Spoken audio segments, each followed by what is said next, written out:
Dans le livre de Timothée, 1 Timothée chapitre 6 au verset 1, Bible, parole de vie, il est dit ceci: tous ceux qui sont esclaves doivent penser ceci. Donc, Paul, on vous dit ici que, soi-disant, la parole de Dieu dit par un homme que tous ceux qui sont esclaves doivent penser ceci. Leurs maîtres sont dignes d'un grand respect. Voilà ce qui est écrit dans 1 Timothée, chapitre 6, au verset 1. Voilà ces gens d'hérésie qu'on fait croire aux gens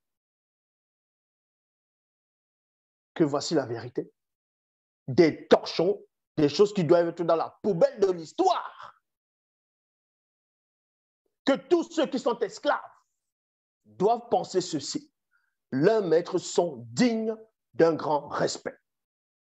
C'est pour cela qu'on va dire l'homme blanc, pendant la période de l'esclavage aussi, et la colonisation, ils ont bien fait, bien travaillé, le Vatican, l'Église, tout ça, les fausses églises, ils ont bien travaillé de peindre ce soi-disant Christ en blanc et de peindre Dieu en blanc, donc Jéhovah, Yahweh en blanc. C'est-à-dire que quand on vient en Afrique, on vous présente, on vous dit que Dieu, il est blanc.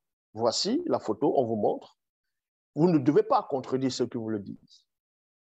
Sinon, c'est le coup de fouet. Vous ne devez pas les contredire. On vous dit, votre sauveur, c'est un blanc. Voici.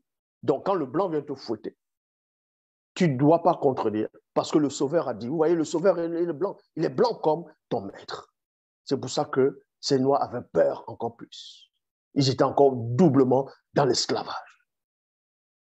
Et cet esclavage n'est pas fini.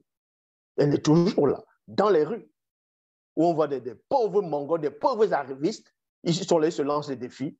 Ils veulent démontrer la divinité de Jésus, d'un esclave, d'un esclavagiste, de quelque chose qui n'existe même pas.